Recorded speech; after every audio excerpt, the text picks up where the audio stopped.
Klik tombol berikut untuk mendapatkan update ilmu yang insya Allah bermanfaat. Assalamualaikum warahmatullahi wabarakatuh. Waalaikumsalam warahmatullahi wabarakatuh. Alhamdulillah, wassalatu wassalamu ala rasulillah wa ala alihi wa ashabihi wa man tabi'ahum bi ihsanin ila yaumiddin.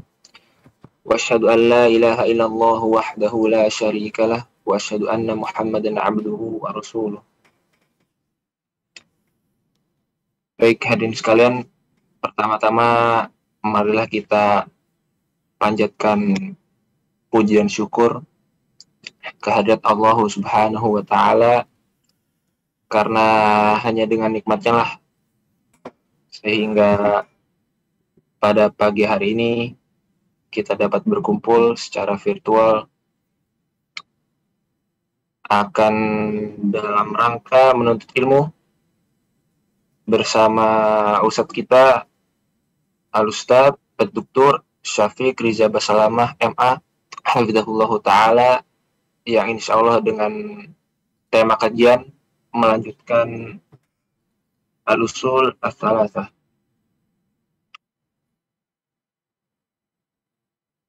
Namun sebelum kajian dimulai, izinkan kami membacakan tata tertib terlebih dahulu. Yang pertama, kepada seluruh hadirin dimohon untuk check-in menggunakan nama asli. Yang kedua, dimohon untuk kepada seluruh hadirin untuk mematikan mic dan mikrofonnya. Yang ketiga, di akhir setelah penyampaian materi dari Ustadz akan ada sesi tanya jawab.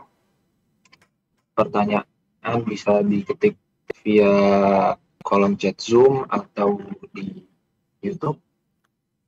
Kemudian yang ingin bertanya langsung dimohon untuk raise hand terlebih dahulu dan menunggu dipersilakan. Yang selanjutnya kepada Ustadz, apakah ada sesi kuis Ustadz? Mungkin di 5 menit terakhir nanti insya Allah ya. Baik.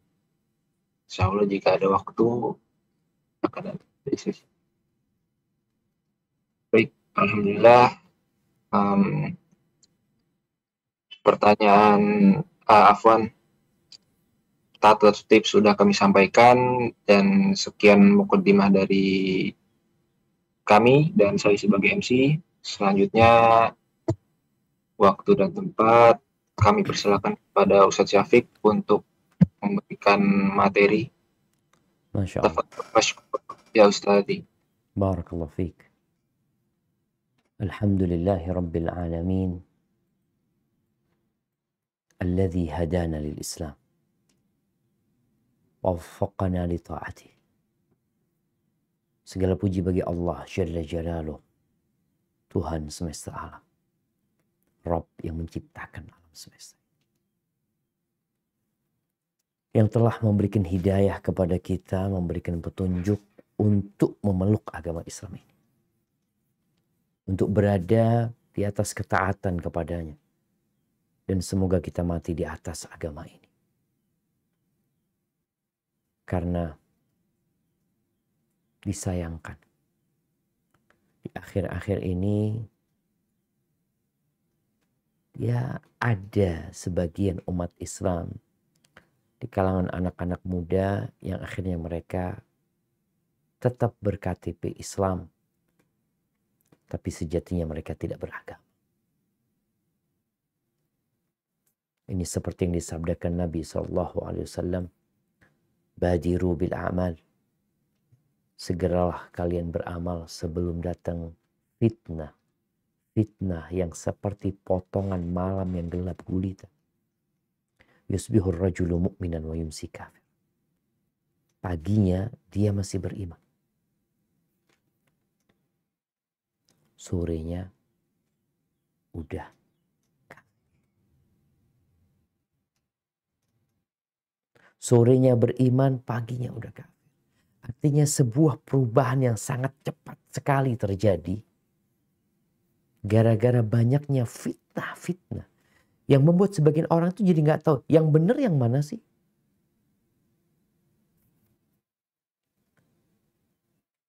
Itu terjadi. Yabi'u dinahu bi'aradin minad dunya. Agama yang kita bentar lagi akan masuk kepada landasan kedua, yaitu agama. Itu dia jual. Untuk mendapatkan sedikit kenikmatan. Dunia ini seisinya, semuanya 2 kali lipat. Itu nggak akan bisa menembus manusia dari api neraka. Tapi kalimat la ilaha illallah itu adalah kunci untuk selamat.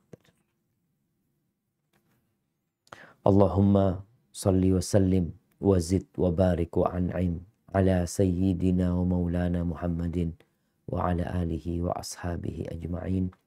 Amma ba'd, fa ahibbati fillah, fa ahlan wa marhaban bikum. Buat para jamaah semua, kita kembali belajar. Yang kajian ini sebenarnya kajian yang sangat mendasar sekali, yang diperlukan oleh setiap muslim. Baik dia yang lahir Islam, atau dia yang baru masuk Islam. Baik untuk mereka yang sudah lama belajar, atau yang sedang baru mulai belajar agama.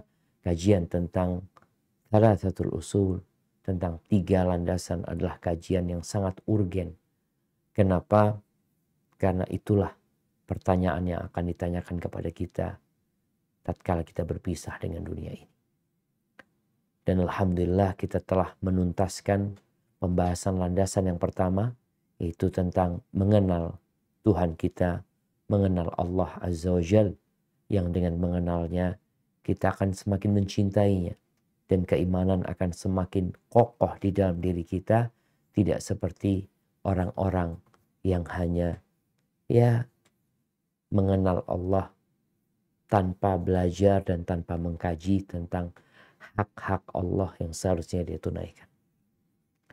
Dan kita akan masuk kepada landasan yang kedua, itu tentang mengenal Islam. Al-aslu tsani ma'rifatu dinil Islam bil adillah. Nah, silakan dibaca. Al-aslu tsani ma'rifatu dinil islami bil adillati.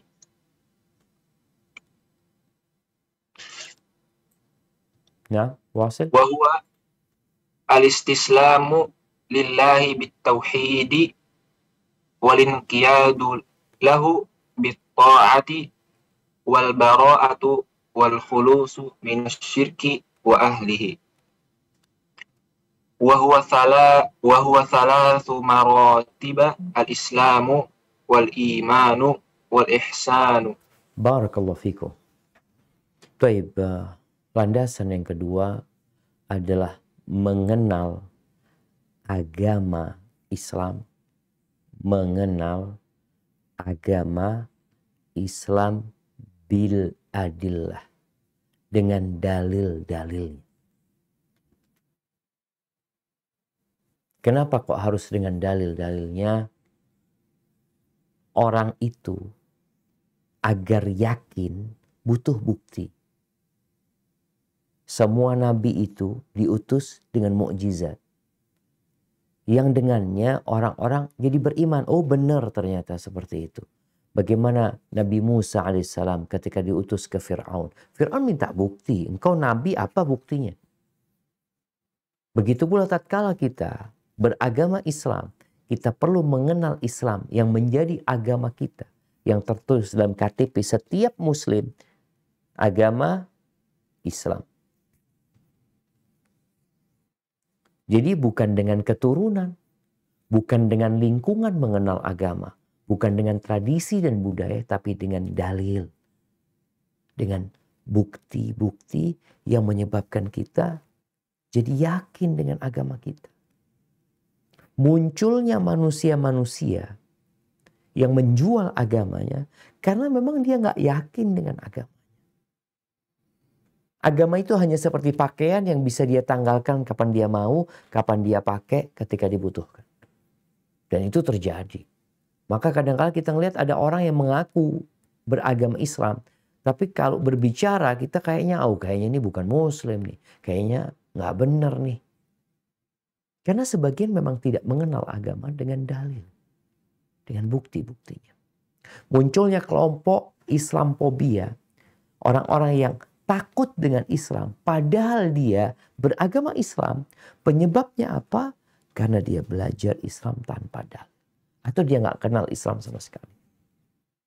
Munculnya orang-orang yang radikal, munculnya orang-orang yang kemudian nanti menjadi teroris. Penyebabnya apa? Dia belajar Islam tanpa dalil. Modal semangat. Ada yang belajar Islam lewat tradisi, ada yang belajar Islam hanya lewat semangat, sehingga Islamnya ya prematur. Agama dia itu agama yang prematur, yang seperti bayi yang belum waktunya lahir. Maka perlu belajar Islam dengan dalil. Kemudian beliau menyebutkan urusan agama din. Ad-din, apa sih agama itu? Disebutkan oleh para ulama bahwasanya agama itu dimaksudkan dalam syariat ini dengan dua makna. Ada makna umum, ada makna khusus. Makna umum adalah ma anzalahullah 'alal anbiya li tahqiqi ibadati. Makna umum agama adalah yang Allah turunkan kepada nabi-nabinya untuk mewujudkan pengabdian kepada Allah Azza wa Jalla. Jadi setiap nabi itu diutus sama Allah, diturunkan kepada mereka sebuah ajaran yang dengannya manusia dapat mewujudkan peribadatan kepada Allah dengan sempurna. Itu agama. Adapun makna khusus agama adalah tauhid. Kalau dikatakan agama adalah mentauhidkan Allah Azza wa Jalla. Ini kalau bicara agama. Baik, jadi agama itu adalah ajaran yang Allah turunkan kepada para nabinya dalam rangka mewujudkan peribadatan kepada Allah. Makna khusus yang dimaksud dengan ad-din, yang kita kadang-kala dapat kawan namanya Saifuddin, ada namanya Jalaluddin, ada yang namanya Izzuddin, Syarafuddin. Agar tahu apa yang dimaksud dengan ad-din, itu agama yang makna umumnya adalah ajaran yang Allah turunkan kepada para nabinya dalam rangka mewujudkan peribadatan kepada Sang Pencipta. Yang kedua bermakna tauhid, yakni mentauhidkan Allah Azza wa Jalla. Kalau bicara Islam, Islam pun di dalam syariat ada dua istilah ya. Yang pertama umum juga. Maksudnya yang kita baca baru saja, di mana Syekh Muhammad At-Tamimi mengatakan yang dimaksud dengan dinul Islam, agama Islam adalah al-istislamu lillahi bitauhid. Ini makna umum. Islam itu adalah berserah diri kepada Allah dengan mentauhidkan Allah. Wal inqiyadu lahu bitta'ah. Kemudian dan tunduk kepadanya dengan taat. Jadi dia berserah diri dengan mentauhidkan Allah. Kemudian dia tunduk dengan taat kepada perintah Allah. Kalau bicara agama Islam ini, wal bara'atu wal khulus. Kemudian dia menyelamatkan diri atau membebaskan dirinya, membersihkan dirinya. Dari apa? Dari kesyirikan dan para pelaku kesyirikan. Ini makna Islam secara umum. Karena kita akan mendapati Nabi Ibrahim minal muslimin. Nabi-nabi semuanya minal muslimin. Nah, maksud Islam ini adalah Islam umum. Apa makna Islam umum? Ini kadangkala oleh sebagian orang-orang liberal yang mereka berusaha untuk mengaburkan agama Islam ini, mereka mengatakan bahwasanya ada Islam dengan I-nya huruf besar, ada Islam I-nya huruf kecil. Yang huruf kecil ini mereka maksudkan makna umum. Islam ya berserah diri. Siapa saja yang berserah diri Islam. Walaupun agama dia mau Nasrani, mau Buddha, mau Hindu, pokoknya dia berserah diri kepada Tuhan, ya dia dikatakan Islam. Tapi kita lihat bahwasanya makna Islam, Islamnya para nabi, yang dikatakan Nabi Ibrahim, Islam, mungkin mereka mengatakan dengan Islam dengan huruf kecil, I-nya kecil, itu adalah al-istislamu lillahi bitauhid, yaitu berserah diri kepada Allah dengan apa? Dengan mentauhidkan Allah. Maka tidak dikatakan musyrik itu muslim. Maka Nabi Ibrahim mengatakan inna salati wa nusuki wa mahyaya wa mamati lillahi rabbil alamin la syarika lahu wa bidzalika umirtu wa ana awwalul muslimin. Ada sekutu, aku orang Islam yang pertama. Artinya orang yang menyerahkan diri kepada Allah dengan bertauhid. Sehingga semua yang melakukan kesyirikan tidak dikatakan Islam. Kaumnya Nabi Ibrahim yang menentang Nabi Ibrahim, mereka berserah diri kepada siapa? Kepada berhala-berhala mereka. Kepada sekutu-sekutu Allah. Maka mereka tidak dikatakan Islam. Jadi Islam yang maknanya umum. Maka yang dimaksudkan adalah berserah diri kepada Allah dengan mentauhidkan Allah, tunduk kepadanya dengan taat dan patuh kepada Allah Azza wa Jalla. Kemudian membebaskan diri, berlepas diri. Dari apa? Dari kesyirikan dan pelaku kesyirikan. Itu Islam umum. Jadi para nabi itu muslim semuanya dengan makna ini. Adapun yang kedua, Islam dengan makna khas, makna khusus, ini memiliki dua makna juga. Apa? Makna Islam yang khusus ini adalah agama yang Nabi kita Muhammad SAW diutus dengannya. Agama, kalau dikatakan makna khusus, agama Islam, makna umum tadi yang mereka mengistilahkan dengan Islam dengan huruf I kecil. Yang ini Islam dengan huruf I besar, maksudnya adalah agama yang Nabi kita Muhammad alaihissalam diutus dengannya. Di situ kita juga akan tahu hadis Nabi SAW ketika mengatakan buniyal Islamu ala khamsin. Islam dibangun di atas 5 perkara. Islam yang mana nih? Islam yang khusus.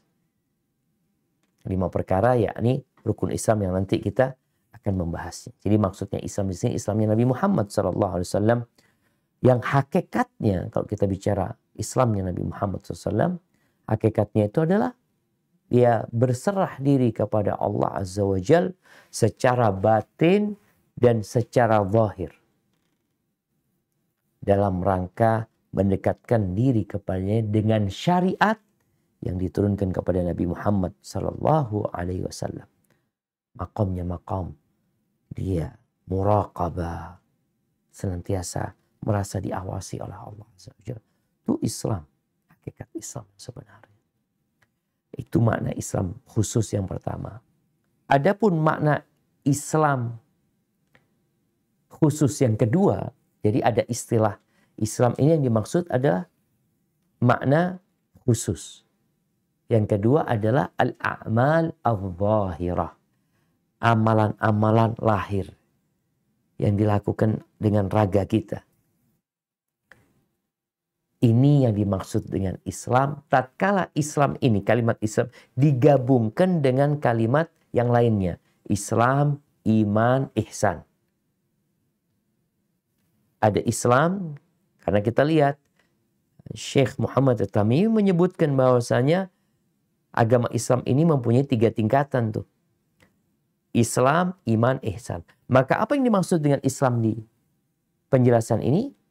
Maka yang dimaksud adalah amal-amal zahir.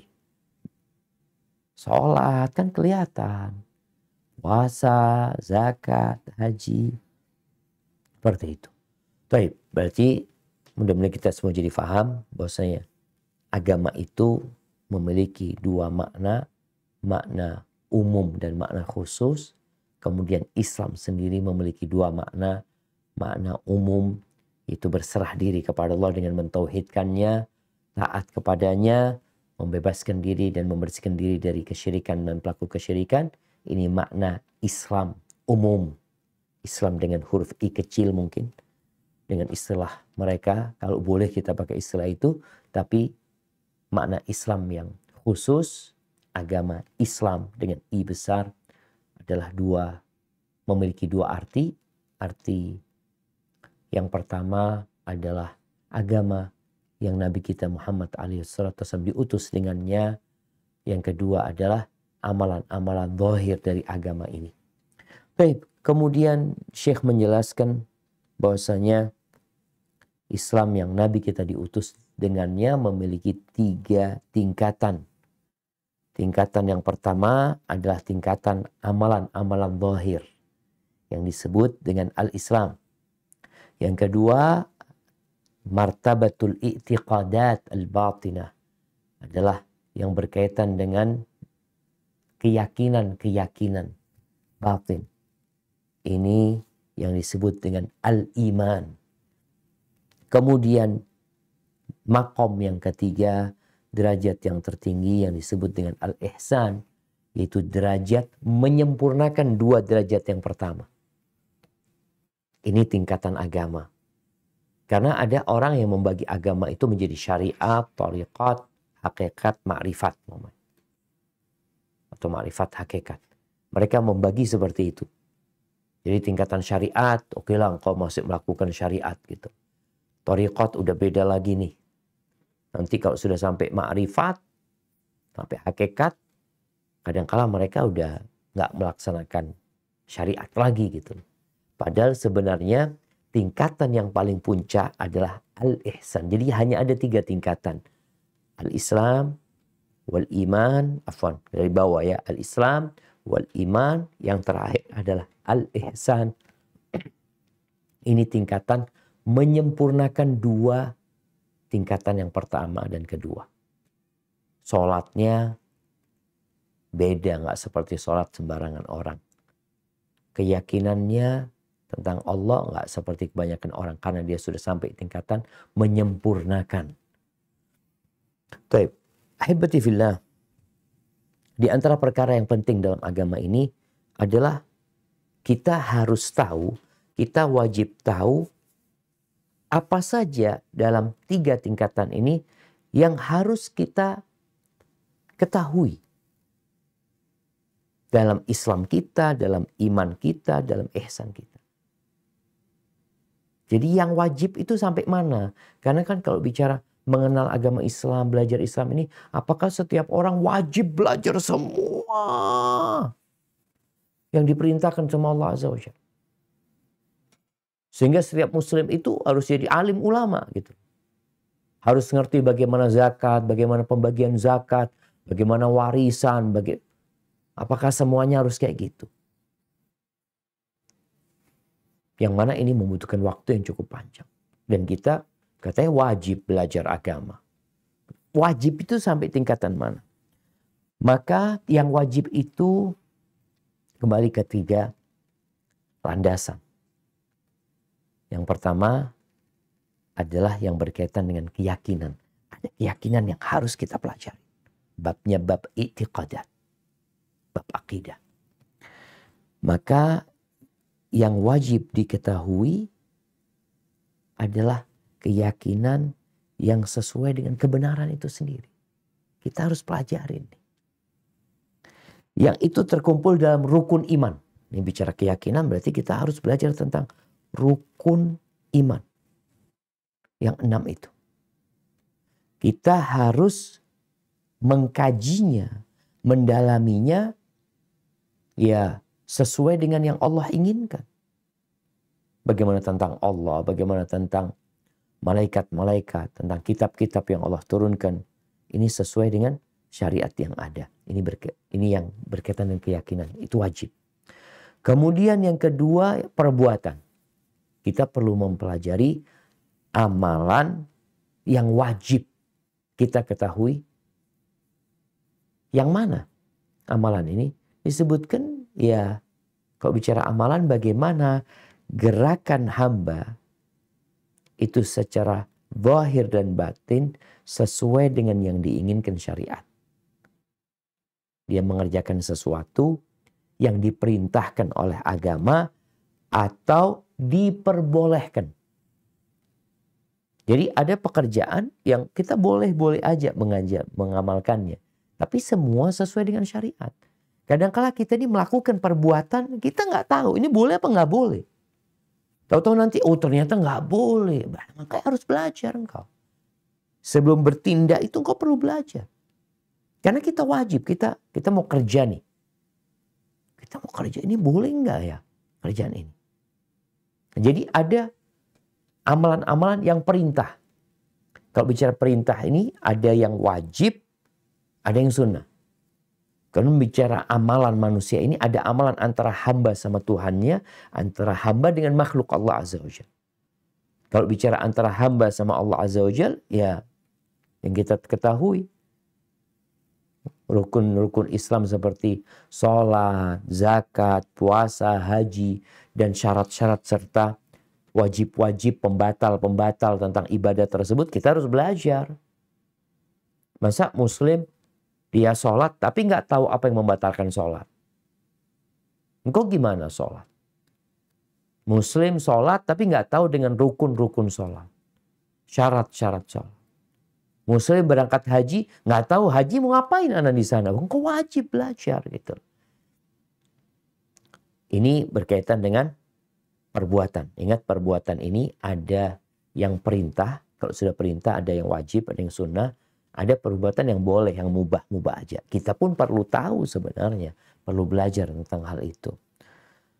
Jadi kalau bicara yang sama Allah, perbuatan yang perlu dilakukan sebagai bentuk pengabdian kita kepada Allah. Tadi kita bicara sholat, zakat. Ada yang bersama manusia. Apa yang perlu kita pelajari? Ya bagaimana adab bermuamalah dengan manusia secara umum. Yang banyak di antara kita juga nggak belajar juga, nggak punya ilmunya. Oh, dia jualan di pasar. Jualan kan boleh, Ustadz boleh jualan. Nah, tapi engkau udah belajar nggak? Transaksimu ini muamalatmu yang kau lakukan sama dia, secara agama boleh apa enggak? Emangnya diatur sama agama? Diatur. Diatur. Yang kita tahu di negeri kita mayoritas itu muslim. Tapi kadang-kadang nggak tahu aturan. Nggak mau belajar. Padahal wajib dia belajar. Wajib dia belajar. Karena ini engkau mau melakukan hal itu. Gitu. Ini bicara muamalah. Baik, yang menikah. Oh, fulan mau nikah. Engkau tahu bagaimana cara jadi suami. Bagaimana kalau bicara akad nikah. Makanya kita lihat tuh orang kalau mau nikah belajar tuh bagaimana ijab qabul. Karena dia tahu ini wajib ini. Ini nggak sah kalau nggak melakukan itu.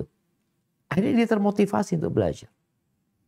Ini bab-bab yang memang ada tadi ada yang perintah. Tapi ada bab yang boleh-boleh aja engkau lakukan. Itu pun harus dipelajari. Kemudian yang ketiga berkaitan dengan yang harus ditinggalkan. Kalau tadi berkaitan dengan yang pertama keyakinan. Maka intinya kita bagaimana meyakini sebuah kebenaran sesuai dengan yang Allah inginkan. Yang terkumpul dalam rukun iman. Kemudian yang kedua berkaitan dengan mengamalkan yang mengerjakan. Apa yang kita kerjakan sesuatu yang diperintahkan atau sesuatu yang diperbolehkan. Yang ketiga berkaitan dengan meninggalkan. Yang wajib diketahui oleh manusia yang perlu dilakukan oleh dia adalah bagaimana hamba ini meninggalkan, menjauhi sesuatu dalam rangka mencari keridhaan Allah Azza wa Jalla. Jadi dia meninggalkan sesuatu. Ini kalau bicara hijrah. Orang ini hijrah. Engkau kenapa sih meninggalkan pekerjaan itu? Mencari keridhaan Allah Azza wa Jalla. Dia meninggalkan. Ini termasuk sesuatu yang perlu dilakukan. Dan hal ini terkumpul ya. Yang paling utama adalah perkara-perkara yang diharamkan dalam semua agama, al-fawahish, perbuatan-perbuatan keji, perzinaan, LGBT. Yang hari ini orang itu muslim, tapi tentang LGBT Dia bukan malah berusaha mengobatin penyakit ini, meninggalkan, mendukung. Engkau mendukung LGBT itu atas dasar apa? Engkau Muslim. Baik. LGBT secara agama seharusnya ditinggalkan, apa dikerjakan?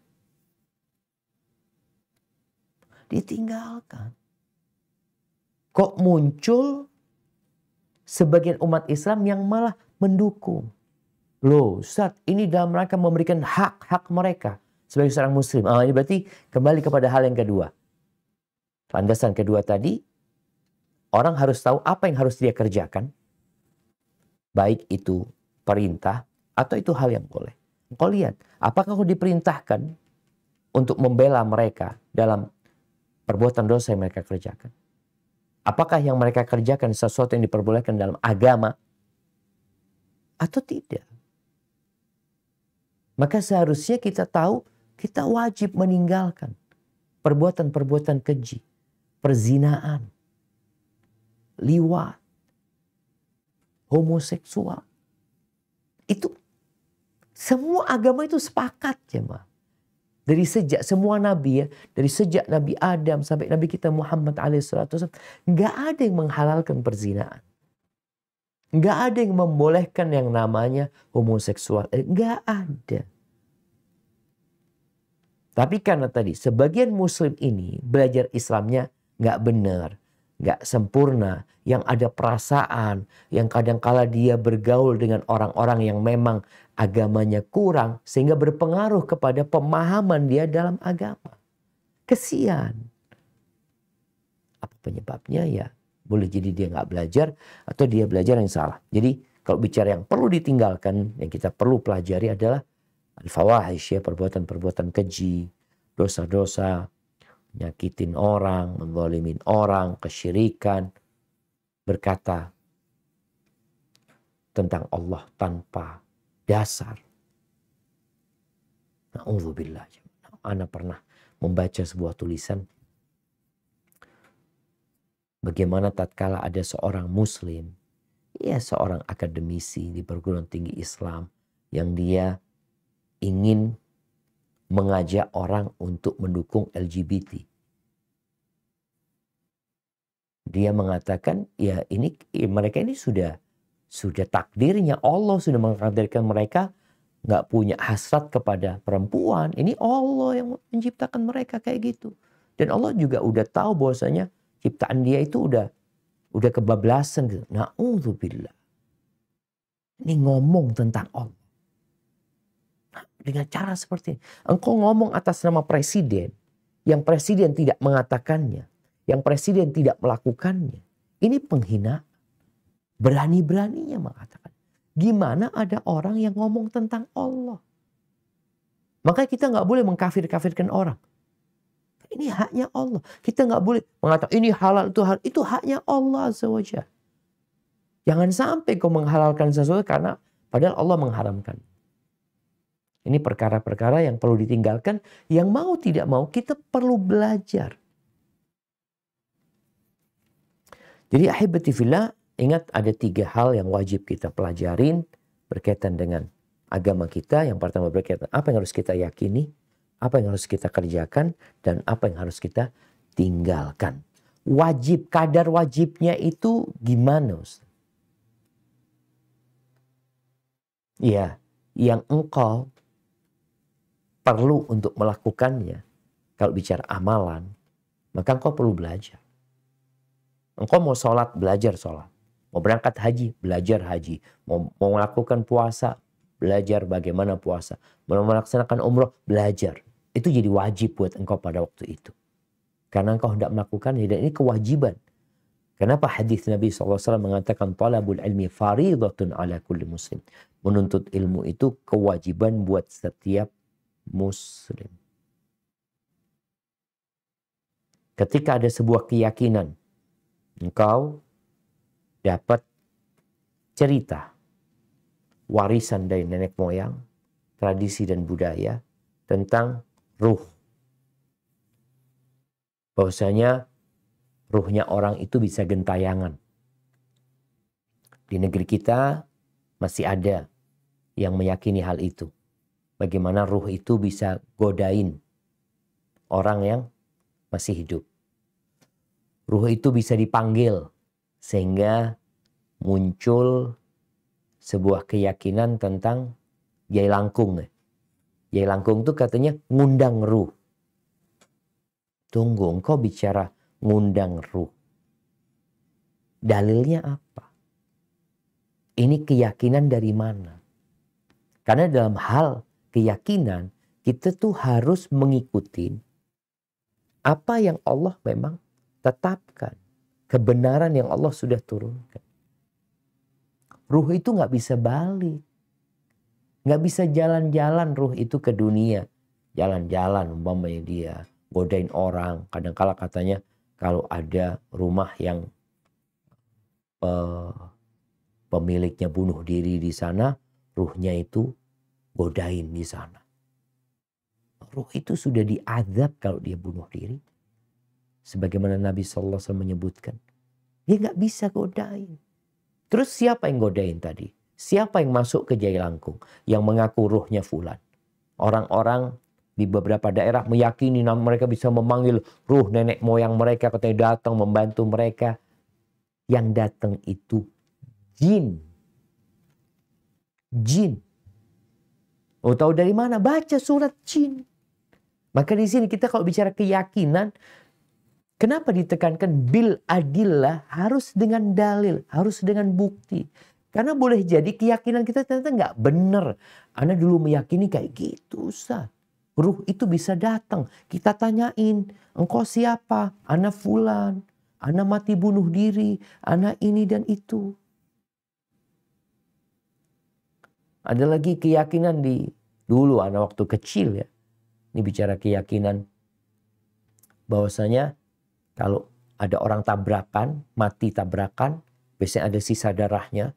Itu kalau dikasih jeruk ya, kasih jeruk nipis, nanti bisa bangun lagi apa jamaah. Ini banyak khurafat-khurafat itu. Maka ingat, kita perlu belajar agama kita. Bukan berdasarkan warisan, berdasarkan tradisi, tapi berdasarkan ya qala Allah, qala Rasul. Supaya keyakinan kita sesuai. Lihatlah.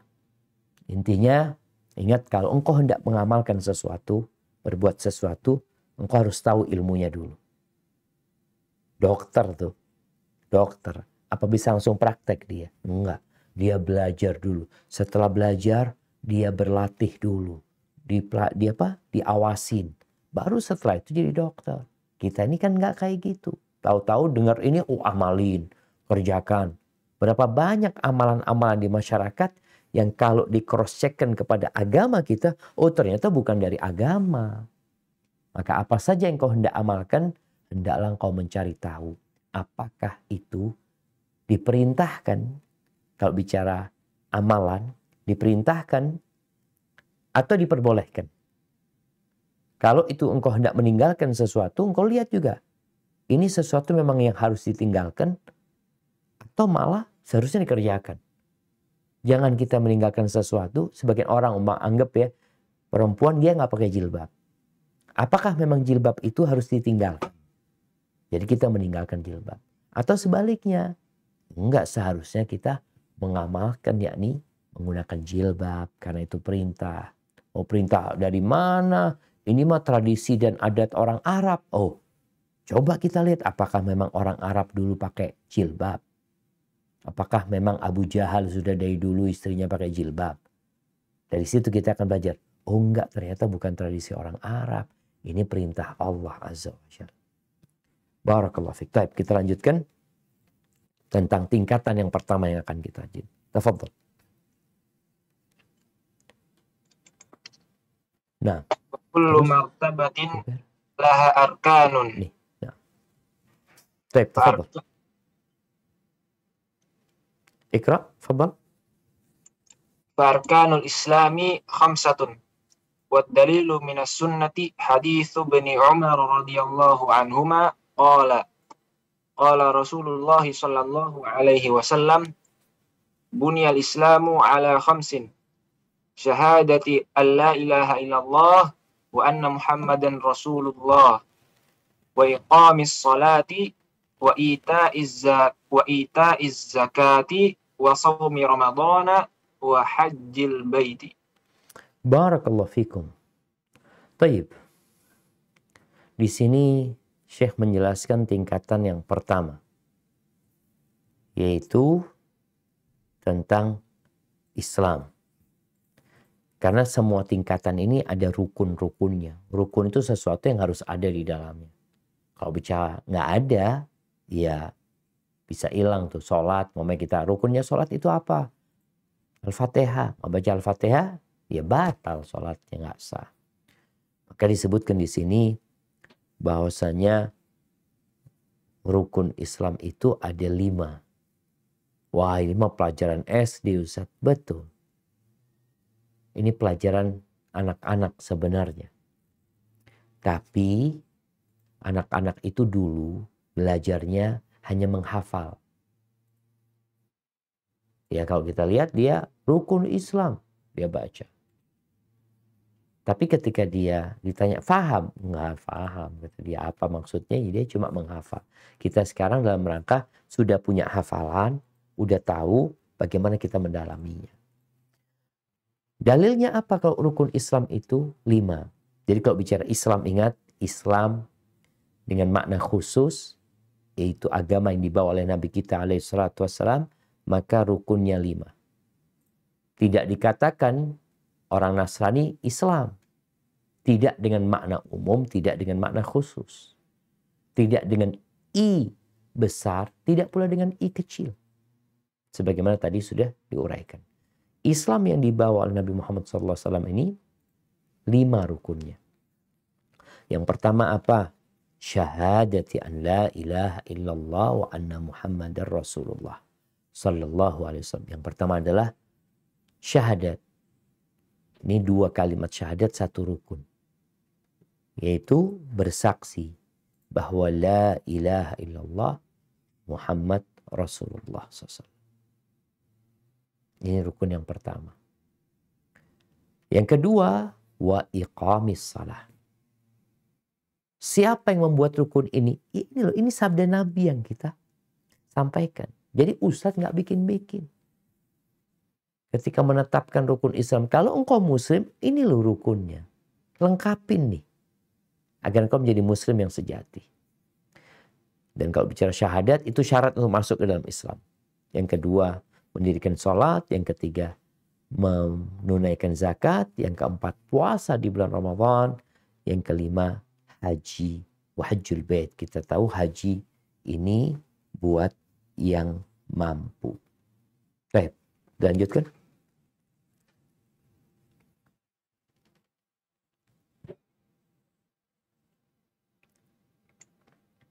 Wad-dalilu qawluhu ta'ala inna ad-dina 'inda Allahil Islam.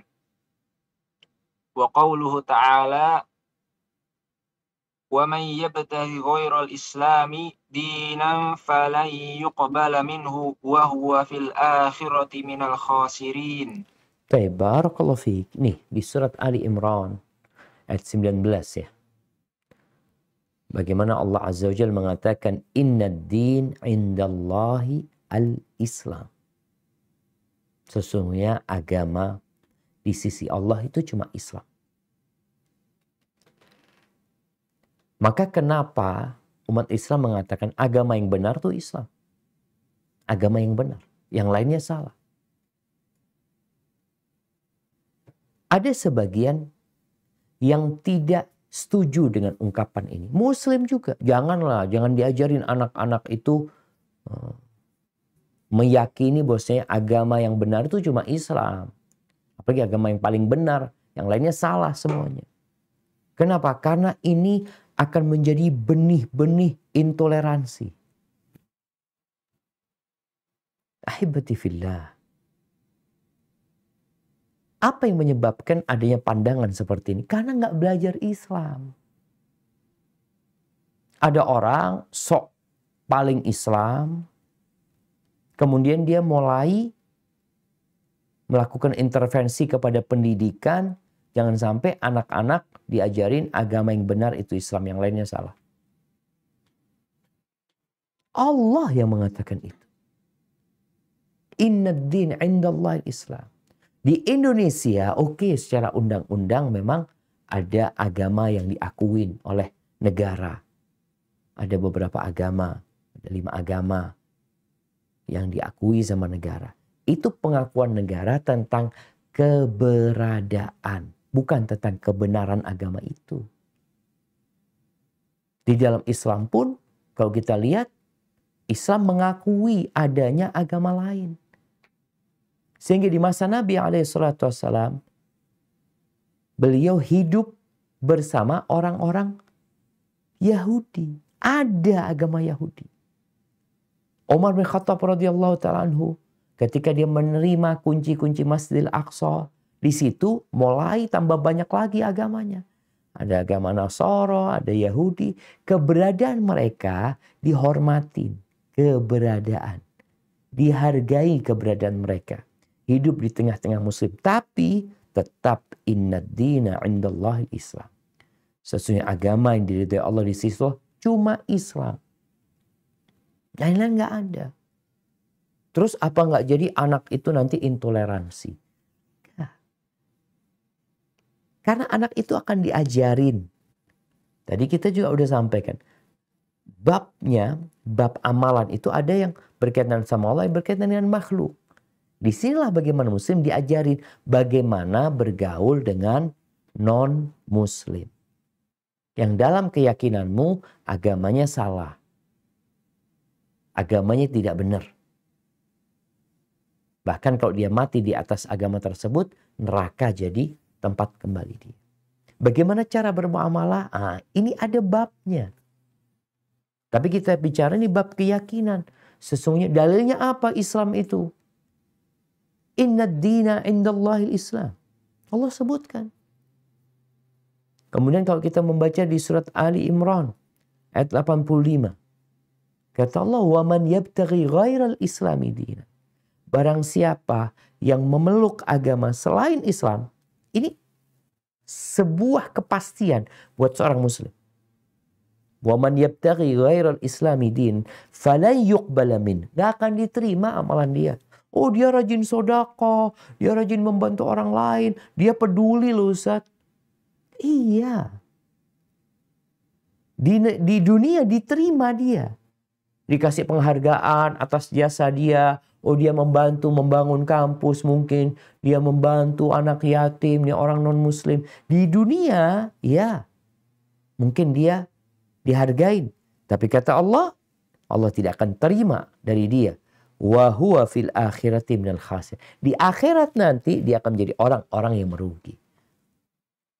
Kenapa? Karena dia memilih agama selain Islam. Oh, ini klaim kebenaran. Betul. Dan kita dapat membuktikan kalau ini benar. Agama yang lain salah, ini kita dapat buktikan. Oleh karena itu ada Al-Quranul Karim yang Allah turunkan untuk membuktikan kebenaran agama ini. Al-Quran ini mukjizat. Engkau perlu bukti bahwa agama Islam ini agama yang benar. Allah mengatakan dalam surat Al-Baqarah, "Qul in kuntum fi raibin mimma nazzalna ala abdina." Katakan kalau kalian ragu dengan apa yang kami turunkan kepada hamba kami. Ragu sama Al-Quran ini. Ragu sama Islam yang dia diutus dengannya. Fa'tu bi suratin min mithli. Engkau datangkan satu surat yang sama dengan Al-Quranul Karim. Satu surat. Bukan Al-Baqarah yang panjang. Bukan An-Nisa, bukan Ali Imran. Yang terpendek dari Al-Quran Karim. 3 ayat. Wal asri, inna a'tainakal kautsar. Nah, 3 ayat. Datangkan yang seperti itu. Ini untuk membuktikan kebenaran agamanya. Maka seorang muslim harus yakin agama dia benar, yang lainnya salah. Dan bukan berarti ini benih intoleransi, enggak. Ini benih untuk menjadi muslim yang taat kepada Sang Pencipta dan masuk surga. Dunia ini akan kita tinggalkan jemaah. Nanti Akan datang satu masa, nggak ada lagi yang namanya Indonesia, Malaysia, Saudi Arabia, Amerika, Eropa. Nggak ada lagi itu. Itu hanya sekedar nama. Akan hancur lebur semua. Apa yang kau perlukan? Bantuan orang-orang yang selama ini mendukungmu umpamanya. Engkau butuh amalan. Engkau akan bersama amalan. Maka ini kita lihat dalilnya di surat Ali Imran ayat 19 dan 85 yang menjelaskan bahwasanya agama yang benar cuma Islam, yang lainnya salah gitu loh. Baik, kita akan masuk kepada pembahasan tentang rukun Islam ini. Yang pertama berkaitan dengan rukun pertama. Silahkan dibaca. ودليل الشهادة قوله تعالى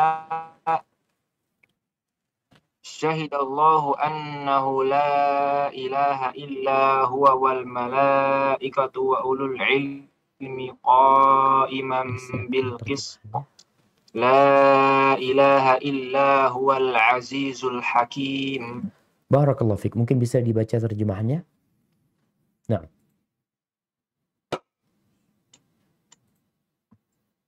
Nah, ayat 18. Ya, tafadhal.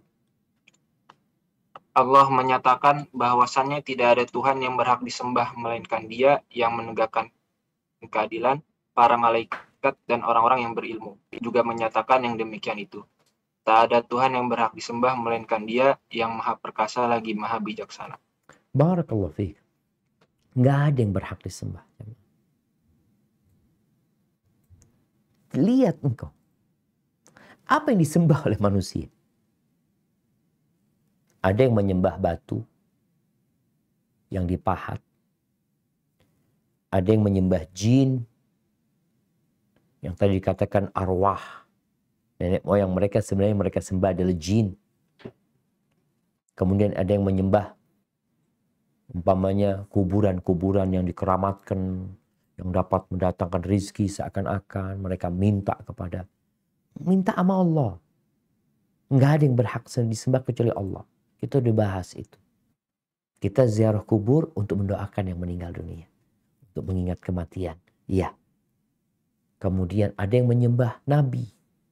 Emangnya ada? Ada. Seperti yang terjadi dengan umat Nasrani. Mereka menyembah Nabi Isa alaihissalam. Mereka anggap Tuhan. Nabi Isa alaihissalam. Ada yang menyembah pohon, binatang. Na'udzubillah min dzalik. Maka Allah jelaskan, syahidallah, Allah bersaksi bahwa tiada yang berhak disembah kecuali Allah. Nggak ada. Dia yang menegakkan keadilan, malaikat juga bersaksi. Orang yang berilmu bersaksi bahwa la ilaha illallah. Engkau kalau memikirkan, merenungkan, orang Badui aja ditanya, engkau dari mana kenal Allah Azza wa Jalla? Aku kenal dari onta. Kotoran itu menunjukkan bahwa ada onta. Bekas jalannya orang menunjukkan ada yang baru lewat sini. Mereka tahu bahwa Allah yang berhak disembah. Baik. Lanjutkan tentang makna. Kita akan masuk kepada pembahasan tentang makna la ilaha illallah. Tafadhal. Wa ma'naha la ma'buda bihaqqin illallah. Lanjut. La ilaha nafiyan jami'a ma yu'badu min dunillah. Illallahu musbatan al-ibadata lillahi wahdahu la syarikalah fi ibadatihi kama annahu la syarikalah fi mulkihi. Barakallahu fiik. Baik. Sekarang apa makna la ilaha illallah? Yang kita tahu ungkapan ini sebenarnya sering kita baca, bahkan tiap hari kita senantiasa membaca, karena kita tahu zikir yang paling mulia adalah la ilaha illallah. Apa makna la ilaha illallah? Disebutkan la ma'buda bihaqqin illallah. Tiada sesembahan yang disembah dengan benar kecuali Allah. Ada banyak sesembahan. Kita tidak menafikan ada. Tapi yang benar hanya Allah. Yang lainnya salah. Jangan suka menyalah-nyalahkan Ustaz. Yang lainnya memang salah. Kita nggak nyalah-nyalahin. Kita mengatakan makna la ilaha illallah adalah la ma'buda bihaqqin illallah. Tiada yang berhak disembah kecuali Allah. Jadi makna la ilaha illallah itu bukan tiada pencipta kecuali Allah. Loh kan betul Ustaz. Iya, itu sebagian makna. Tiada pencipta selain Allah, tiada yang kuat kecuali Allah. Nah, tapi ada orang mengatakan tiada pencipta kecuali Allah, ternyata dia berdoa kepada selain Allah. Berarti dia belum mewujudkan makna la ilaha illallah yang seharusnya dia mentauhidkan Allah Azza wa Jalla. Disebutkan di sini 2 rukun la ilaha illallah. Yang pertama la ilaha nafian jami' ma yu'bad min dunillah. Jadi seorang muslim ketika mengatakan la ilaha, dia itu menafikan, yang pertama menafikan, meniadakan segala sesuatu yang disembah, yang ada. Nggak ada Tuhan yang berhak tuh, nggak ada. Oh ini nggak ada. Jadi dia membersihkan dirinya dulu, setelah itu dia menetapkan illallah. Ini rukun yang kedua yang disebut itsbat. Dia menetapkan bahwa hanya Allah saja. Tiada sekutu baginya dalam peribadatan kepadanya. Sebagaimana nggak ada sekutu dalam penciptaan Allah. Allah menciptakan segala sesuatu yang nggak ada sekutunya. Karena semuanya makhluk, hanya Allah yang menjadi pencipta.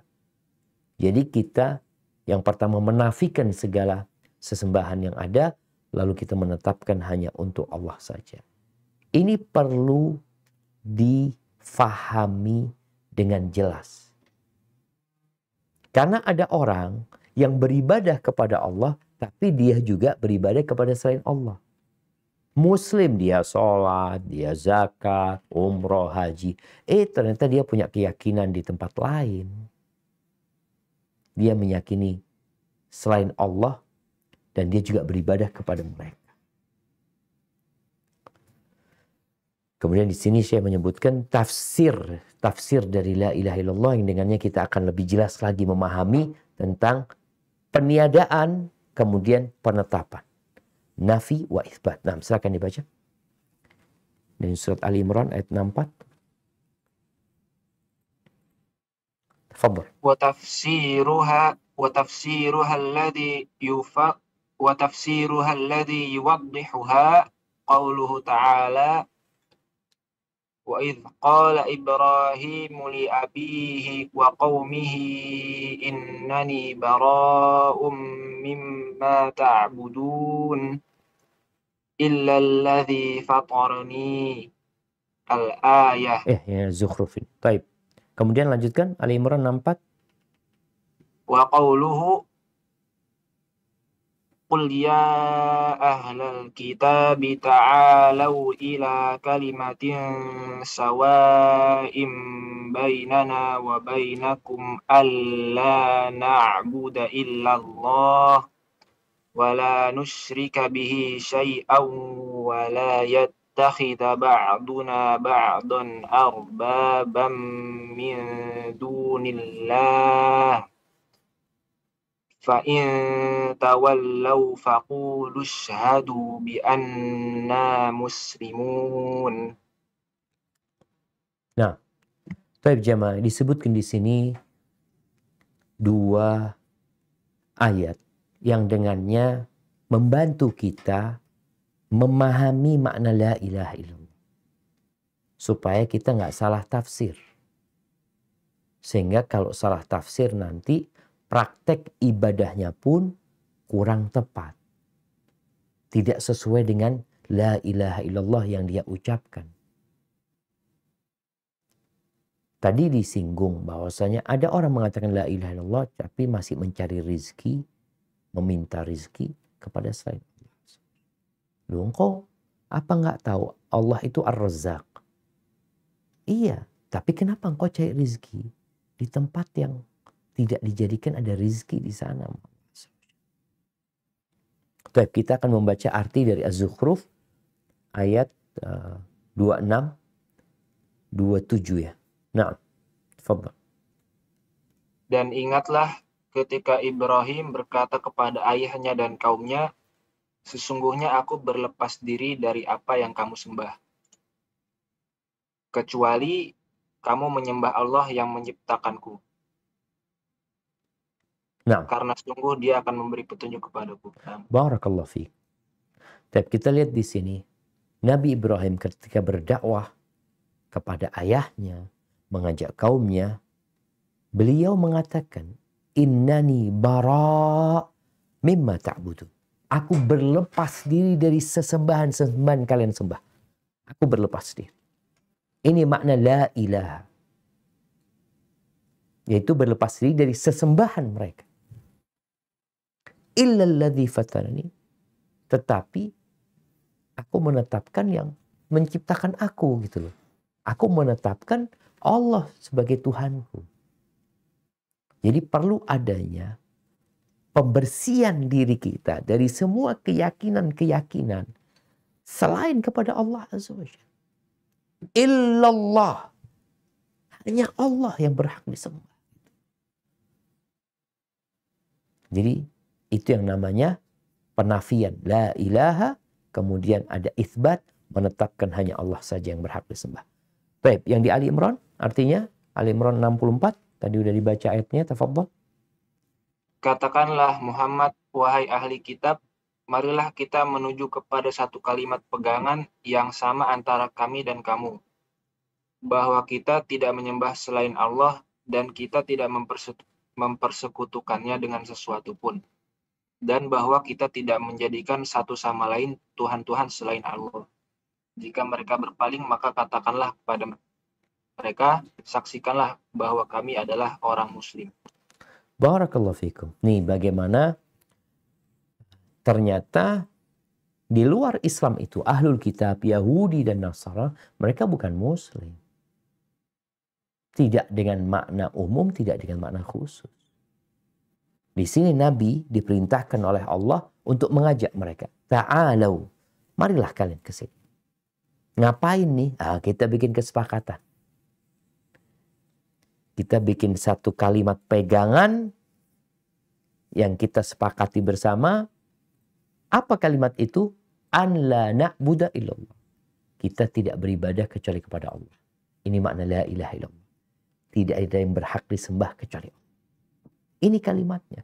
Artinya Islam itu mengajak kepada kebersamaan, kepada persatuan. Perselisihan itu buruk gitu loh. Maka sampai orang-orang Nasara diajak untuk bersama-sama. Diajak untuk bersatu mereka. Tapi bersatu di atas apa? Ini loh kalimat pegangannya. Apa? An la na'budu illallah. Wa la nusyrika bihi syai'an. Kita tidak beribadah kepada Allah kecuali hanya kepada Allah dan tidak melakukan kesyirikan. Apa? La ilaha illallah. Mau enggak? Kalau mau, fadhol gitu. Tapi kalau enggak mau, ya sudah. Katakan kepada mereka, isyhadu bi anna muslimun. Bahwa kami adalah orang-orang muslim. Muslim dengan makna apa?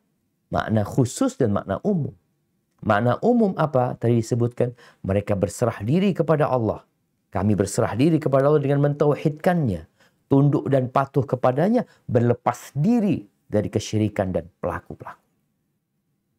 Fa in tawallaw faqulu syhadu bi anna muslimun. Kami orang-orang Islam.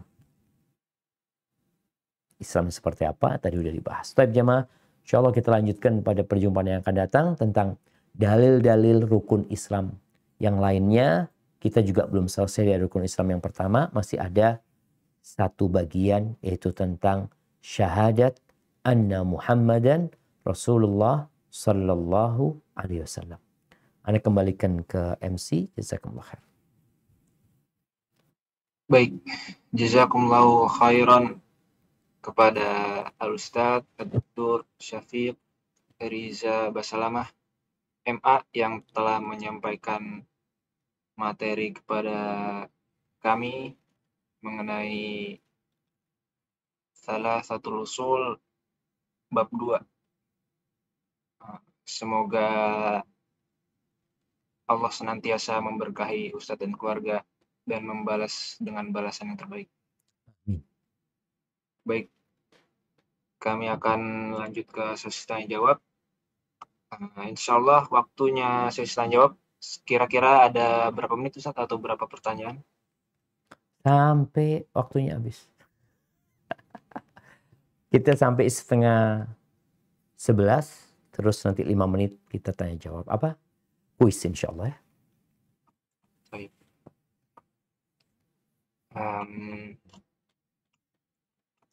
Kita sebelumnya Anda sampaikan kami akan membacakan yang atau memprioritaskan yang sesuai tema. Jadi dimohon yang raise hand juga diusahakan pertanyaannya sesuai tema. Baik, untuk pertanyaan yang pertama Anda bacakan dari kolom chat dulu, kemudian insya Allah selang-seling yang raise hand setelah ini. Setelah ini mungkin bisa dipersiapkan atas nama Yovela Aulia Rahmi pertanyaannya. Saya bacakan dulu yang dari kolom komentar.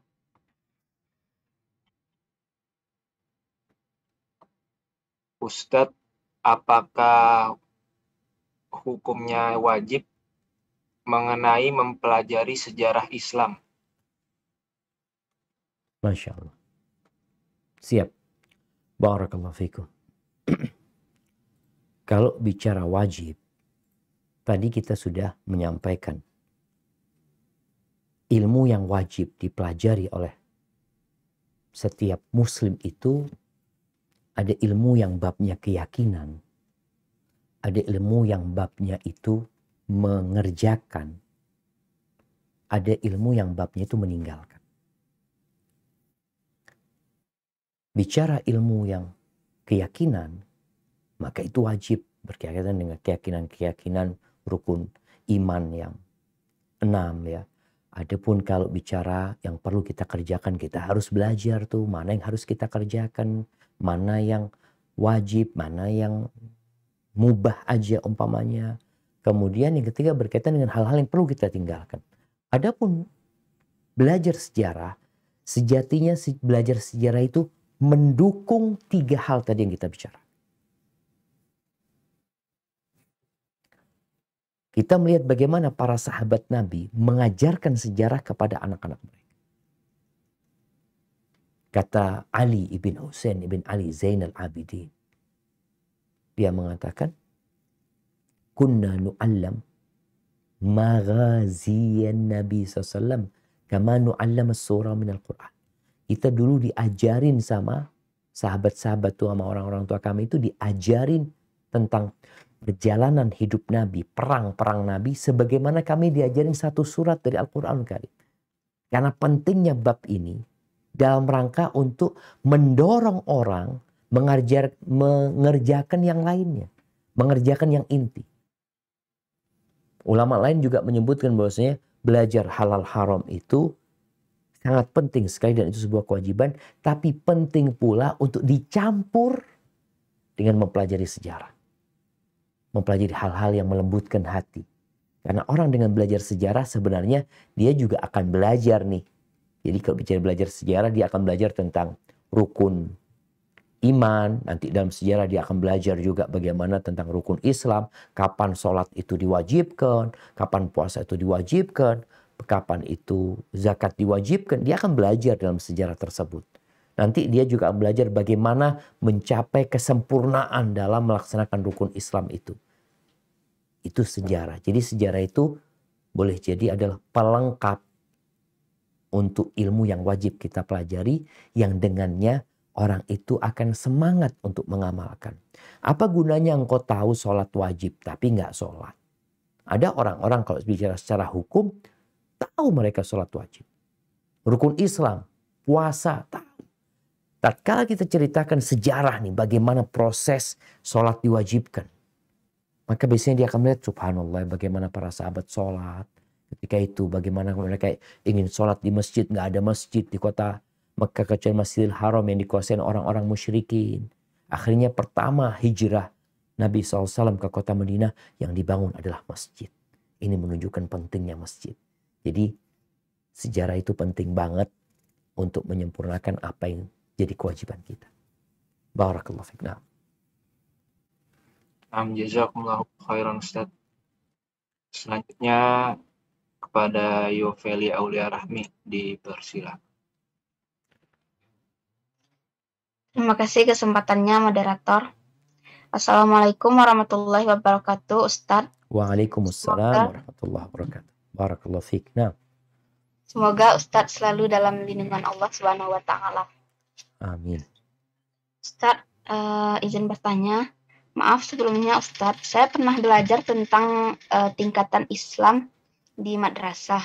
Setelah mendengar dari penjelasan Ustadz tadi, itu yang dahulu adalah Islam. Sedangkan yang saya pelajari di madrasah itu, yang pertama itu iman Ustadz. Nah, mana yang dulu antara Islam dan iman?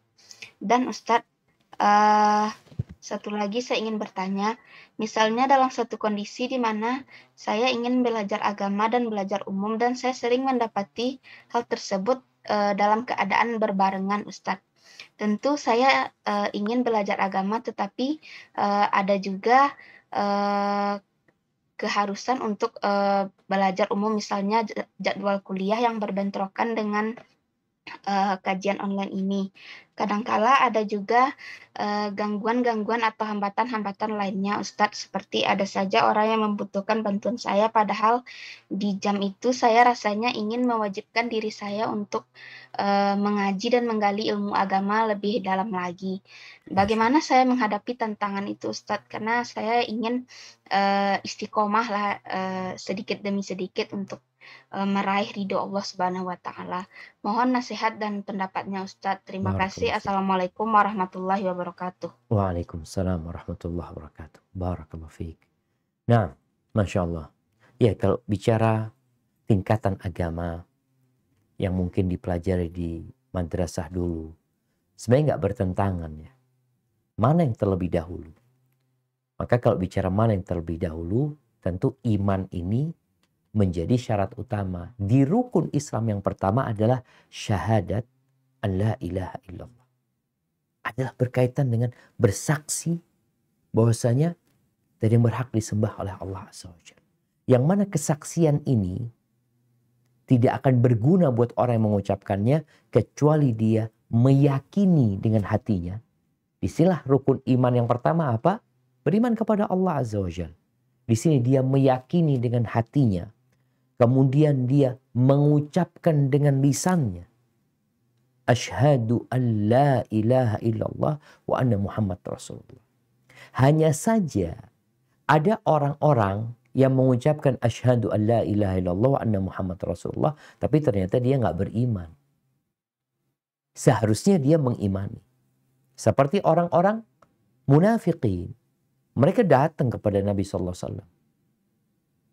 Mereka mengatakan, apa kata Allah Azza wa Jalla, "Idza ja'akal munafiquna qalu nashhadu innaka la rasulullah wallahu yashhadu wallahu ya'lamu innaka la rasuluh wallahu yashhadu innal munafiqina lakadzibun." Apabila datang kepadamu orang-orang munafik mengatakan, kami bersaksi bahwa tiada yang berhak, bahwa engkau adalah utusan Allah. Allah tahu Nabi ini utusan Allah. Dan Allah bersaksi bahwa orang munafik bohong. Tapi sebagai muslim dia diterima jemaah. Jadi kalau ada orang mengatakan asyhadu an la ilaha illallah asyhadu anna Muhammad Rasulullah, ini tingkatan yang pertama sebenarnya. Dia masuk Islam. Yang seharusnya dengan keimanan baru akan berguna kesaksian dia. Tapi kalau dia mengatakan itu tanpa keyakinan, tanpa keimanan, hanya sekedar dikatakan di KUA karena dia hendak menikahi seorang gadis muslimah, atau dia mengatakan hal itu karena mau cari manfaat dari Islam tanpa meyakininya, maka dia secara zahir dianggap muslim. Muamalah kita dia sebagai muslim karena dia mengatakan hal itu. Sampai ketika Nabi SAW dapat informasi bahwa Usama bin Zaid itu tetap menyerang seorang yang mengatakan La ilaha illallah di dalam satu peperangan, karena dia sudah hampir ditebas tapi dia mengatakan La ilaha illallah. Akhirnya di situ ada dua orang, satu orang Ansor, satu Usama. Yang orang Ansor ketika mendengar dia mengatakan La ilaha illallah ditahan sama dia. Usama ditebas sama dia. Mati itu orang. Sampai berita kepada Nabi SAW. Dipanggil Usama. Nabi mengatakan, ya Usama, aqataltahu ba'dama qala la ilaha illallah. Apakah engkau membunuh dia setelah dia mengatakan la ilaha illallah? Kata Usama, ya Rasul, dia mengatakan itu karena takut sama pedang. Lalu Nabi mengatakan kepadanya, sallallahu alaihi wasallam, halla syaqaqta qalbah. Apakah engkau enggak belah dadanya supaya engkau tahu dia mengatakan itu benar dari hatinya atau dari lisannya? Kan enggak tahu kita. Kita menghukumin orang dengan zahirnya. Urusan hati, urusan Allah Azza wa Jalla. Jadi seperti itu kalau bicara tingkatannya tetap tingkatan Islam, iman, ihsan. Hanya saja kalau bicara Islam, tentu rukun pertamanya berkaitan dengan keyakinan, keimanan kepada Allah Azza wa Jalla. Akan tetapi kita menerima orang itu sebagai muslim walaupun dalam hatinya mungkin dia nggak beriman. Ini hukum muamalat kita. Dan ada pun pertanyaan kedua berkaitan bagaimana kondisi orang yang mau belajar antara umum dengan agama. Maka mau tidak mau orang itu perlu punya planning, punya perencanaan. Bicara kalau bertabrakan sama kewajiban dia sebagai seorang mahasiswi, umpamanya harus belajar dengan kajian online ini, yang online mungkin nanti bisa diikutin offline-nya, apa diikutin siaran yang tidak langsung, yang siaran ulangnya dia bisa ngikutin di sana. Adapun kalau berkaitan dengan orang-orang yang minta bantuan dia juga bisa mengatakan umpamanya, ya insya Allah nanti jam 10.30 Anda akan bantu. Kecuali orang tua kita. Kalau orang tua kita, sholat sunnah pun kita putuskan kalau dipanggil oleh orang tua. Insya Allah dengan cara seperti itu, sambil minta tolong sama Allah ya. Minta tolong sama Allah. Ihris ala ma yanfa'uk, kata Nabi. Bersungguh-sungguhlah untuk meraih yang bermanfaat buat dirimu. Wasta'in billah. Dan minta tolong sama Allah. Wala ta'jaz. Jangan jadi orang yang males, yang gak mampu, gak bisa ini dan itu. Tetap berusaha. Semoga Allah memudahkan kita untuk istiqamah dalam meraih keridhaannya. Barakallahu fikna. Jazakallahu khairan wa barakallahu fiikum. Pertanyaan selanjutnya akan saya bacakan setelahnya lagi. Silakan dipersiapkan atas nama Cici. Selanjutnya, Ustadz, saya pernah ajak sholat seseorang terus nggak mau. Dia bilang dia keturunan Nabi. Saya kaget, turunan Nabi kok nggak sholat. Katanya saya nggak ngerti makrifat. Apa itu ilmu yang bikin dia nggak sholat? Terus saya harus jawab apa? Jazakallahu khairan. Masya Allah. Barakallahu fikum. Naam jemaah. Kalau bicara ada orang yang nggak sholat, sebenarnya orang itu tersesat. Kesian ya. Kesian orang itu. Mau keturunan Nabi atau siapapun, kalau dia nggak sholat, boleh orang itu nggak sholat. Kapan? Ketika akalnya tidak bersama dia. Orang gila itu nggak sholat. Tapi muslim yang waras, yang akalnya ada bersama dia, wajib sholat. Ini kayaknya oknum ya dari orang-orang yang mengaku keturunan Nabi SAW. Bisa jadi dia benar keturunan Nabi SAW. Tapi ingat Rasul SAW mengatakan, "Faman batta'a bihi amaluh lam yusri' bihi nasabuh." Barang siapa yang ketika melewatin sirat, amalannya itu nggak cukup untuk membuat dia cepat. Nggak mungkin dia bisa cepat gara-gara nasabnya. Anaknya Nabi Nuh alaihissalam nggak beriman. Nabi Nuh ingin bantuin dia. Nggak bisa kata Allah. Innahu laysa min ahlik. Bukan dari keluargamu itu. Ketika orang-orang itu menyimpang dari ajaran ayahnya, dari ajaran Nabi SAW. Sehingga memang ada orang-orang yang mereka membagi tingkatan agama ini menjadi tadi yang disebutkan syariat, yang zahir, kemudian thariqat, mereka jalan lebih tinggi lagi, nanti tingkatan hakikat, kemudian ma'rifat. Ada lagi kalau sudah ma'rifat, kadang-kala halal haram sudah nggak berlaku lagi sama dia. Kemudian mereka mungkin sebagian ada di antara mereka yang udah berhenti sholat. Jadi apa yang perlu kita katakan kepada orang yang mengatakan dia keturunan Nabi, dia sudah tingkatan ma'rifat umpamanya, sehingga dia nggak perlu lagi sholat. Di sini kita tanyakan kepada dia, kalau engkau keturunan Nabi SAW, maka tanyakan kepada dia, Nabi itu tingkatannya sampai mana? Nabi alaihissalam.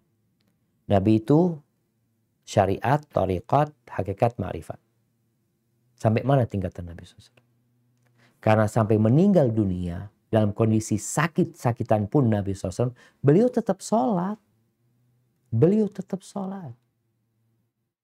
Beliau bahkan mengingatkan para sahabat, as-salah, as-salah, wa ma malakat aimanukum.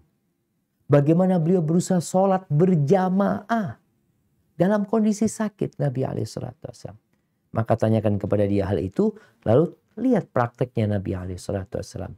Bagaimana Abu Bakar Siddiq, bagaimana Umar bin Khattab, bagaimana Uthman bin Affan, orang-orang yang dijamin masuk surga mereka, apakah mereka sholat atau tidak? Mereka tetap sholat. Makanya Syekh Abdul Qadir Jailani, sebagaimana disebutkan dalam kitab Talbis Iblis, insya Allah, kalau anak nggak salah, ketika beliau di antara tidur dan terjaga, tahu-tahu beliau melihat ada cahaya yang terang benderang.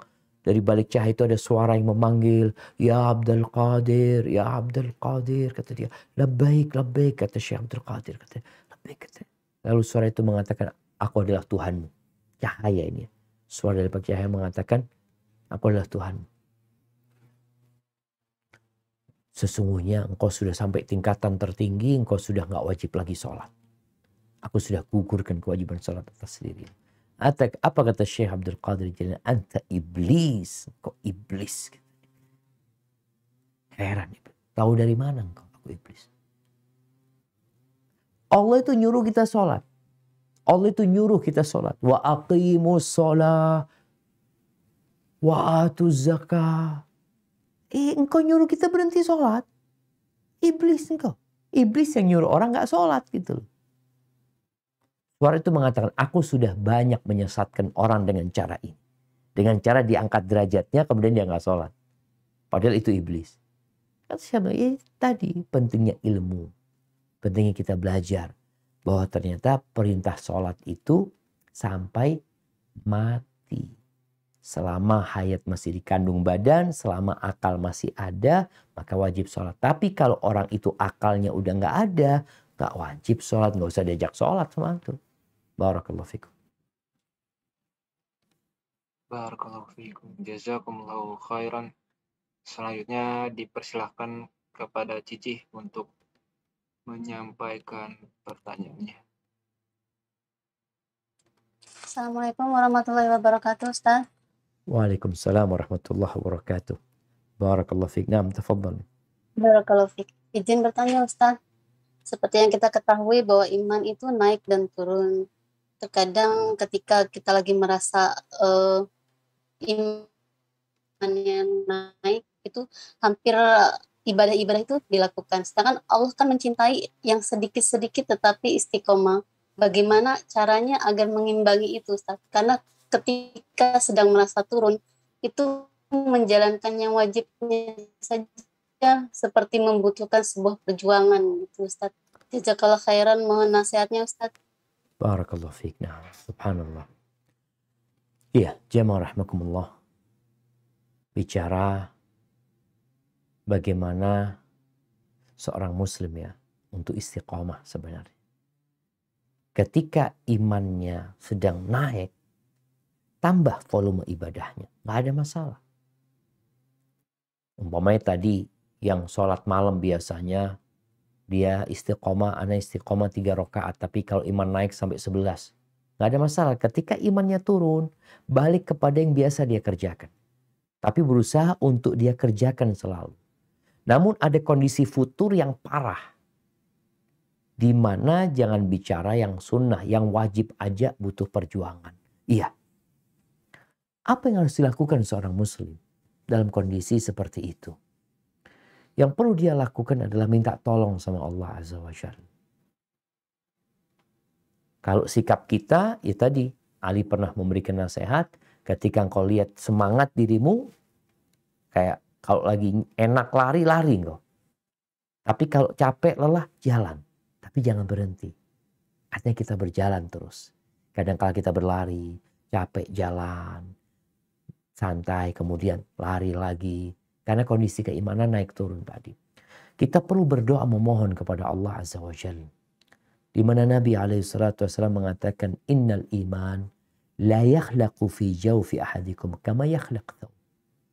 Iman itu dapat menjadi usang di dalam hati kalian. Sebagaimana usangnya baju. Baju itu kadang-kala kalau sering dipakai, mudah robek ya. Warnanya kadang-kala udah berubah ya. Kemudian jadi nggak bagus lah baju tersebut. Terus gimana supaya baju ini jadi baru lagi? Kata Nabi SAW, Fasalullaha ayyujaddida imanakum. Mintalah kepada Allah agar memperbaharui keimanan kalian. Maka minta tuh sama Allah SWT. Kemudian kita perlu tahu juga apa penyebab futur kita. Ada orang futurnya gara-gara kawan. Berarti engkau harus berpisah dengan kawanmu. Gara-gara lingkungan. Berarti engkau harus memperbaharui lingkunganmu. Kadang-kadang masalah-masalah ekonomi. Seperti itu. Ada orang yang ketika kaya, semangat ibadah, ketika miskin, jadi lemah ibadahnya. Ada yang sebaliknya seperti itu. Ada yang karena faktor sosial. Ada masalah keluarga. Seharusnya dalam semua permasalahan itu, kita harus punya satu keyakinan. Yang dapat menyelesaikan semua masalah adalah Allah Azza wa Jalla. Karena kalau kita semakin menjauh, bukan selesai masalahnya, semakin runyam nanti. Hadza wallahu a'lam. Naam. Jazakumullahu khairan wa barakallahu fiikum. Pertanyaan terakhir dipersilakan kepada atas nama Elis Reni yang sudah meresen, dipersilakan.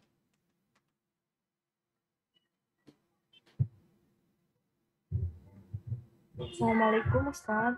Waalaikumsalam warahmatullahi wabarakatuh. Barakallahu fiikum. Izin bertanya, Ustaz, saya dengan suami sedang mengambil rumah KPR. Kami sekarang sedang tahap pembayar DP belum akad.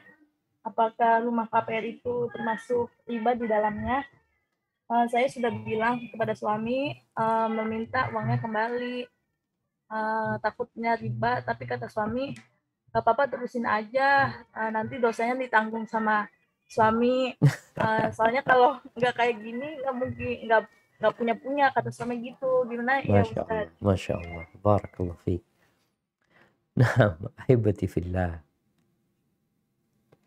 Kita itu nggak akan bisa nanggung dosa. Subhanallah. Kita nggak mampu di neraka 1 detik. Bagaimana Nabi SAW menceritakan bahwasanya orang yang paling senang hidupnya di dunia itu akan dicelup ke neraka. Karena dia divonis masuk neraka. Tapi dia dicelup aja. Kemudian dia keluarkan. Masuk keluar. 1 detik, 2 detik. Orang yang hidupnya paling senang di dunia. Setelah dia dicelup, kemudian dikeluarkan, ditanya, Hal ra'aita khair? Engkau pernah melihat kesenangan dalam kehidupan? Pernah merasakan kenyamanan dalam kehidupan? Dia mengatakan, La wallahi ya Rabbi ma ra'aitu khairan qat wa ma marra bi na'imun qat. Enggak pernah sama sekali. Jadi mungkin suami mengatakan itu karena lemahnya iman dia. Dia berpikir ya udahlah nggak apa-apa lah dosanya di tangan tanggung nanti ini dan itu. Iya, seorang istri ketika sudah memberikan nasihat, suami tetap melakukan itu, ya suami akan menanggung dosa tersebut. Karena tugas kita itu hanya menyampaikan. Alhamdulillah tadi istrinya tidak mendukung, bahkan memberikan nasihat. Yang jadi masalah adalah sebuah keyakinan bahwasanya kalau tidak seperti ini nggak bisa punya rumah. Ini kan pemikiran yang sangat dangkal sekali, jemaah. Engkau lihatlah, pandanglah 270 juta penduduk Indonesia. Pandang separuhnya, pandang seperempatnya. Apakah mereka punya rumah dengan KPR? Engkau hitung berapa juta KPR di Indonesia ini bandingkan dengan jumlah manusia yang ada di situ. Banyak orang punya rumah tanpa KPR. Terus caranya gimana? Subhanallah, kita nih gak mau capek. Kita maunya semua instan. Orang-orang desa itu sampai sekarang punya rumah tanpa KPR. Gimana caranya? Ya, mereka biasanya beli tanah, cari tanah. Punya uang, beli tanah. Tabung dulu. Cukup beli tanah, beli rumah gak cukup duitnya. Tanah pun kita cari tanah yang lokasinya mungkin tidak terlalu strategis ya. Tanah harganya, subhanallah, Ana ingat, Ana beli tanah di belakang studio ini tahun berapa ya? Mungkin 2015-an. Nah, Ana beli tanah itu harga 29 juta. Luasnya 200 meter. Ya memang nyempil di pojokan gak apa-apa gitu loh. Terus gimana bangunnya? Ya kalau punya rezeki beli batu dulu taruh, beli pasir ya. Pelan-pelan gitu loh. Lalu selama ini ngontrak gak apa-apa kita cari kontrakan. Yang penting engkau niat tidak mau melakukan riba. Kemudian engkau berdoa mohon sama Allah Azza wa Jalla. Dan semua sudah dijadikan sebab-sebabnya gitu. Tinggal kita itu kadang-kala maunya instan gitu. Kayak orang mengatakan lebih enak mana sekarang makan nasi Padang sama buat masak nasi Padang. Masakan Padang. Kita umpamanya berlima. Kita berlima nih mau masuk restoran Padang. Per orang anggap ya 30.000. 30 kali 5 berapa? 150. Kita di rumah mungkin dengan 50.000 kita bisa makan. Buat 5 orang itu 50.000. Bahkan masih ada sisanya. Atau anggap 100.000. Masih ada sisanya 50.000. Dan itu banyak. Tapi kan butuh proses kalau di rumah. Harus masak Ustadz. Harus belanja. Ini itu macam-macam. Nah, orang gara-gara gak mau repot akhirnya seperti itu. Kalau itu halal tafadhol. Tapi jadi masalah kalau Allah murka. Itu jadi masalah buat kita. Kita punya rumah terbebani dengan hutang. Padahal kita dianjurkan untuk tidak berhutang. Kalau kita mati punya hutang gimana kondisi kita? Barakallahu fiik. Baik, kayaknya kita sampai ke penghujung acara. Baik, Ana akan bacakan kuis. Tafadhal, dipandu. Afadlan. Baik. Untuk kuis langsung yang recent ya Ustaz? Anda bacakan dulu. Ya. Baik. Siap-siap mungkin semua partisipan untuk menyimak pertanyaan dari Ustadz. Setelah pertanyaan selesai dibacakan, Ana akan pilih yang recent. Silakan Ustadz. Barakallahu fikum. Taib, Ana ingin bertanya tentang agama. Ada 2 makna agama yang tadi udah dibahas. Apa yang disebut dengan agama tersebut? 2 makna agama, ada umum, ada khusus. Ad-din, tentang ad-din. Silahkan. Baik. Ini atas nama Rini Umudaffa. Dipersilakan Umudaffa. Bismillah. Agama secara umum yang Allah turunkan kepada nabi-nabinya dalam rangka Mewujudkan. beribadatan kepada Allah Azza wa Jalla. Yang kedua, mentauhidkan Allah. Taib, barakallahu fikum. Iya, makna yang khusus adalah mentauhidkan Allah Azza wa Jalla. Taib, pertanyaan yang kedua. Kenapa kita wajib belajar Islam dengan dalil?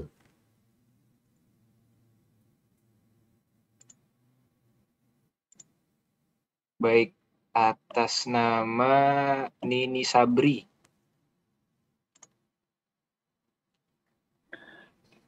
Assalamualaikum warahmatullahi wabarakatuh. Kita diwajibkan mengenal Islam dengan dalil untuk menjadikan landasan atau bukti untuk menambah rasa percaya dan yakin kita atas agama. Masya Allah, barakallahu fiik. Nah, ahsanti. Baik, pertanyaan yang ketiga. Islam itu secara syariat dimaksudkan dengan dua makna. Makna umum dan makna khusus. Kalau mungkin istilah sebagian orang, Islam dengan I besar, Islam dengan I kecil. Nah, tafadhol.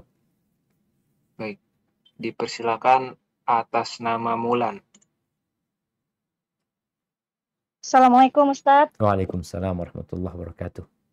Bismillah. Islam secara umum dan khusus. Secara umum berserah diri kepada Allah, yaitu tauhid, tunduk kepadanya, taat dan patuh, membebaskan diri dari kesyirikan. Secara khusus, agama yang dibawa Rasulullah SAW yang hakikatnya adalah berserah diri secara batin dan zahir. Amalan-amalan zahir yang dilakukan dengan raga kita seperti sholat, puasa, zakat, dan lain-lain. Barakallah. Sesuai dengan syariatnya Nabi Muhammad SAW. Taib, barakallahu fiik, ahsantum. Itu yang dapat Anda sampaikan. Hadiahnya semoga cepat sampai kepada para penjawab tadi ya. Barakallahu fikum jami'an. Anda mohon undur diri. Anda kembalikan ke MC. Fadlan, jazakumullah khair. Jazakumullahu khairan. Dan selamat kepada para pemenang kuis. Nanti akan ada petunjuk dari admin untuk pengiriman hadiahnya ya. Ditunggu saja, nanti akan dimintakan alamatnya. Baik, jazakumullahu khairan. Dan kita sudah sampai di akhir kajian. Kami ucapkan jazakumullahu khairan kepada Al-Ustadz Dr. Syafiq Riza Basalamah MA dan beserta tim SRB atas waktunya dan ilmu yang telah disampaikan kepada kami. Semoga Allah senantiasa menjaga antum sekeluarga dan memberikan balasan yang terbaik baik di dunia maupun di akhirat. Dan juga kepada kita semua sebagai penuntut ilmu, semoga dapat mengamalkan ilmunya menjadi ilmu yang bermanfaat untuk dunia dan akhirat kita kelak. Maka dari itu, sebelumnya kami juga meminta maaf jika ada pertanyaan-pertanyaan yang belum sempat disampaikan karena keterbatasannya waktu, dan kami juga mohon maaf jika ada kekurangan-kekurangan dalam penyelenggaraan kajian. Dan kita tutup dengan membaca doa kafaratul majlis. Subhanakallahumma wa bihamdik asyhadu an la ilaha illa anta astaghfiruka wa atubu ilaik. Wassalamualaikum warahmatullahi wabarakatuh.